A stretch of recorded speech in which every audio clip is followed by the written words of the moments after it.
Hello students, आज हम जो टॉपिक इस वीडियो क्लास में करने जा रहे हैं या जिसके बारे में हम डिस्कशन करने जा रहे हैं, हालांकि उसका पीडीएफ मैं आपको शेयर कर चुकी हूँ, लेकिन चूंकि थोड़ा समीकरणों के रूप में से प्रूव करना है और परीक्षा की दृष्टि से भी बहुत महत्वपूर्ण यह टॉपिक है, इसलिए मुझे लगा कि एक वीडियो क्लास होनी चाहिए ताकि आपको अच्छे से समझ आ जाए।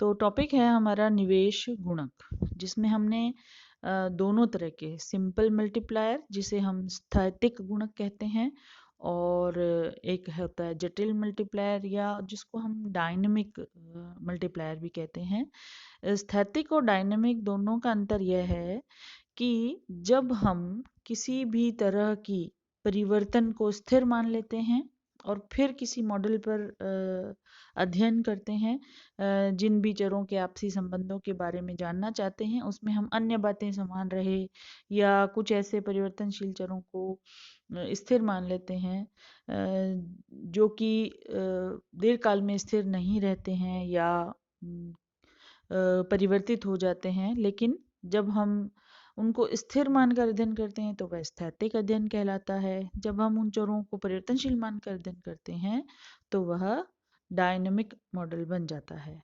तो अभी हम जिस निवेश गुणक की चर्चा कर रहे हैं, परीक्षा में प्रश्न आता है निवेश गुणक किसे कहते हैं, उसे कैसे ज्ञात किया जाता है, उसका मूल्य क्या होता है, समीकरणों की मदद से उस मूल्य को ज्ञात करके दिखाइए, है ना। तो आज जो हम इसका थियोरेटिकल पार्ट पहले कर चुके हैं, निवेश गुणक किसे कहते हैं, थोड़ा सा आपको मेमोराइज करा देती हूँ कि जब अर्थव्यवस्था में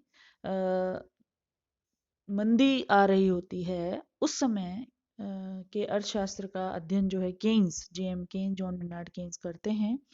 और 1930 की विश्वव्यापी मंदी में जो बेरोजगारी फैल गई थी और अति उत्पादन बढ़ा हुआ था, निजी निवेशक घर बैठा था, तो उस सारी समस्या के समाधान के लिए केन्स ने निवेश गुणक का सिद्धांत दिया। तो निवेश गुणक का जो मूल्य होता है, जैसा कि आपको सामने दिख रहा है पीडीएफ में आपके, k is equal to 1/1 minus b होता है। तो k यहाँ गुणक या गुणांक का प्रतीक है, 1 ही है, और b जो है वो MPC है। MPC यानी मार्जिनल प्रोपेंसिटी टू कंज्यूम, ठीक है। तो how do we get this equational value, है ना, कैसे हमने ये प्राप्त की, तो उसके लिए हम समीकरणीय रूप से आगे बढ़ते हैं। जैसा कि हम जानते हैं, मानव अर्थव्यवस्था में दो ही क्षेत्र विद्यमान हैं, तो जो आय है y वो C+i के बराबर होती है। तो y is equal to C+i, पहला इक्वेशन। यहाँ पर C का मूल्य क्या है, ये हम सब जानते हैं, C उपभोग फलन है और उसका जो मूल्य है वह है a+by, है ना। जहाँ a ऑटोनोमस कंजप्शन होता है, स्वायत्त उपभोग होता है, और b MPC होती है, और b का y के साथ आना उसका एक अंश या प्रतिशत बताता है कि जैसे मान लीजिए MPC या लोगों के उपभोग करने की प्रवृत्ति जो है वो 0.75 है, तो यहाँ b 0.75 हो जाएगा, फिर गुणा का निशान, और मान लो 5,000 करोड़ वाई है जो कि राष्ट्रीय आय है, तो वहाँ 5,000 आ जाएगा। तो इस तरीके से 0.75 इंटू 5,000, इस तरीके से हम वैल्यू इसमें पुट करेंगे और उपभोग फलन ज्ञात करेंगे। ए जो है वो दिया हुआ होता है उसका मूल्य, और बी भी का मूल्य भी दिया हुआ होता है। इस तरीके से उपभोग फलन निकल आता है। तो जब हम एक समीकरण नंबर 1 में c का मूल्य रख देते हैं, तो समीकरण नंबर 2 हमें प्राप्त होता है, जो क्या है, y is equal to a+by+i। यानी अब हमने c की जगह c का मूल्य रख दिया। c नहीं लिखेंगे, यहाँ पे c का मूल्य लिखेंगे जो किसके बराबर है, a+by के, और i ऐसा कैसा रह जाएगा, तो आपका इक्वेशन नंबर 2 प्रिपेयर हो जाएगा। अब हमें इक्वेशन नंबर 2 को सॉल्व करना है। जो वाई वाई है बराबर के इस तरफ उस तरफ उनको एक तरफ ले आएंगे, तो हमें इधर जो बी वाई है उसको वाई के पास ले आएंगे। तो वाई चूंकि इधर प्लस में है राइट की साइड, बराबर के राइट की साइड बी वाई प्लस में है, इसलिए इधर लाने पर वो माइनस में हो जाएगा। तो y माइनस बी वाई, और जो इधर बच जाएगा वो ऐसा कैसा रह जाएगा, a प्लस आई, ऐसा कैसा रह जाएगा। अब उसको फिर से सॉल्व करेंगे। y माइनस बी वाई में क्या कॉमन है, दोनों पदों में y कॉमन है, तो y को कॉमन ले लिया ब्रैकेट के बाहर, और अंदर जब y को y से भाग दिया तो 1 आ गया, और बी वाई में y का भाग दिया तो b रह गया, y कट जाएगा, तो y ब्रैकेट 1 माइनस बी बच जाएगा, और उधर जो a प्लस आई पड़ा है वो वैसा का वैसा रह जाएगा। फिर अब हमें क्या चाहिए, संतुलन में i चाहिए, तो y की जो वैल्यू क्या बच जाएगी, इधर जो a प्लस आई है उसके नीचे लेफ्ट वाला जो 1 माइनस पद है वो भाग बन जाएगा, क्योंकि बराबर के जब समीकरण सॉल्व करते हैं तो बराबर के दोनों तरफ जब कोई पद जाता है इधर से उधर उधर से उधर, तो साइंस बदलते हैं, माइनस प्लस में हो जाता है, प्लस माइनस में हो जाता है, गुना भाग में बदल जाता है और भाग गुना में बदल जाता है। तो यहाँ 1 माइनस बी वाई के साथ गुणा में दिया हुआ है, ब्रैकेट में दिया हुआ है, और ब्रैकेट के बाहर कोई प्लस माइनस का निशान नहीं है, इट मीन्स यह गुणा का निशान है। तो जब हम इधर लाते हैं तो वह a प्लस आई अपॉन यानी भाग में आ जाता है 1 माइनस बी, और इक्वेशन नंबर 3 हमें प्राप्त हो जाता है।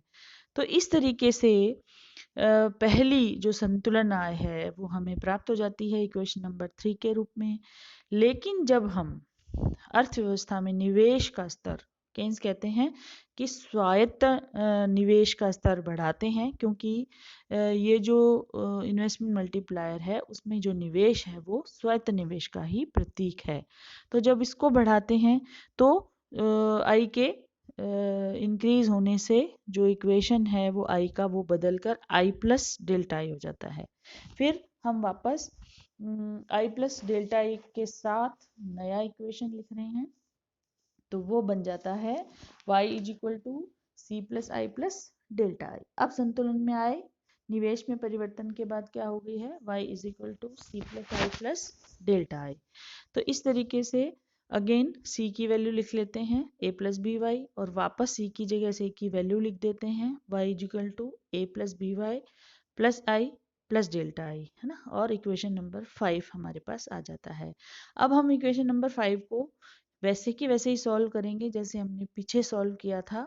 वाई वाई की वैल्यू हम इधर ले आएंगे, और इधर बराबर के सीधे हाथ की तरफ जो भी वैल्यू बच जाएंगी वो वैसी की वैसी रह जाएंगी।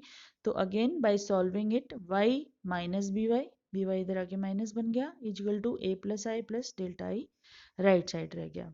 फिर वापस हमने y कॉमन लिया तो ब्रैकेट में 1 माइनस बी आ गया, और इधर जो भी a plus I plus delta I है वो ऐसा का ऐसा रह गया। और फिर जो है वो हमें प्राप्त होता है नई आय, है ना। अब हम इस y को नई आय कह सकते हैं, तो y n क्या हो जाता है, a plus I plus delta I, और इधर जो 1 माइनस बी गुणा में दिया हुआ है वो वहां जाकर भाग में परिवर्तित हो जाता है। इस तरीके से इक्वेशन नंबर आपके पास 6 आ गया।